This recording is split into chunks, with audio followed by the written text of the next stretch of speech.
স্বামীর মন পেতে চান? আপনার স্বামীকে খুব বদরাগী, মানে কথায় কথায় খুব রেগে যায়, তাহলে জাস্ট এই 3টি টিপস একটু ফলো করার চেষ্টা করুন। দেখবেন আপনার স্বামী আপনার জন্য পাগল হয়ে উঠবে। সর্বপ্রথম যে কাজটা করতে হবে তা হলো স্বামীর মন বোঝার চেষ্টা করতে হবে। আপনার স্বামী কোনটা পছন্দ করেন আর কোনটা পছন্দ করেন না, এটা কিন্তু বুঝতে হবে। স্বামীর কঠিন পরিস্থিতিতে কখনো তাকে একা ফেলে চলে যাবেন না। স্বামীর বিপদে পাশে থাকার চেষ্টা করুন। কখনো আপনার স্বামীর সাথে অন্য কোনো পুরুষের তুলনা করতে যাবেন না, এতে আপনার স্বামী বেজায় চটে যাবে। একটু রোমান্টিক হওয়ার চেষ্টা করুন না। হ্যাঁ, ঘরে এখন প্রচুর চাপ, হয়তো আপনি বলতেই পারেন যে আমি কাজের চাপে সব রোমান্স ভুলে গেছি। ভুললে তো হবে না ভাই, একটু রোমান্টিক হতে হবে, নিজেকে ভালো রাখতে হবে, নিজেকে সুন্দর রাখতে হবে।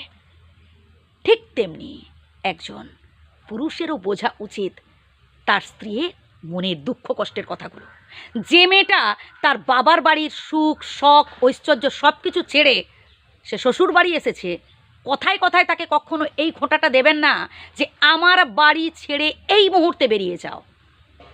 কারণ এই বাড়িটা যেমন আপনারও বাড়ি, আপনার স্ত্রীরও বাড়ি, দুজনেরই সমান অধিকার রয়েছে। আপনি ভাবছেন যে আমি তো লাখ লাখ কোটি কোটি টাকা উপার্জন করে আমার স্ত্রীর হাতেই ধরিয়ে দিচ্ছি, তাহলে তার অভাব কিসের? মেয়েরা না ভালোবাসার কাঙাল। ভালোবাসুন আপনার স্ত্রীকে, টাকা পয়সা নয়, একটা ছোট্ট গিফট ভালোবেসে দিন, দেখবেন খুশি হবে। স্বামী স্ত্রীর সম্পর্ক হচ্ছে যুগ যুগান্তরের সম্পর্ক। এই সম্পর্ক না সব কিছুর উপরে ভাই বিধাতার সৃষ্টি।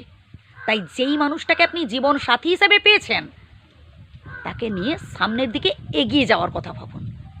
নিজেদের মধ্যে ঝগড়াঝাটি হলে তৃতীয় ব্যক্তিদের কাছে বলতে যাবেন না, বরং নিজেরা বসে সমাধানের চেষ্টা করুন। তাতে দেখবেন আপনাদের মধ্যে ভালোবাসা আরও বাড়বে। হ্যাঁ, স্বামী স্ত্রীর মধ্যে ঝগড়াঝাটি হতেই পারে, অশান্তি হতেই পারে, কিন্তু তার মানে এই নয় যে ডিভোর্স হয়ে যাবে, একে অপরকে ছেড়ে চলে যাবেন। যত বেশি আপনাদের মধ্যে রোমান্টিকতা বাড়বে, যত বেশি আপনাদের মধ্যে দুষ্টু মিষ্টি প্রেম বাড়বে, তত বেশি দেখবেন এই সম্পর্ক আরও সুমধুর হবে।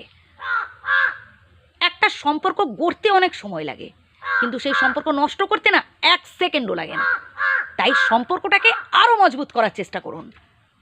এই সুন্দর সম্পর্কটাকে যাতে আরও দৃঢ় করা যায়, আরও মিষ্টি মধুর করা যায়, এই চেষ্টা করতে হবে। এবং এর জন্য দুজনকেই সচেতন হতে হবে। ইগো, সেন্টিমেন্ট এগুলোকে আউট করতে হবে। ত্যাগ করুন, রাগ, হিংসা এগুলো বাদ দিয়ে দিন। ভালো থাকবেন, সুস্থ থাকবেন। ধন্যবাদ।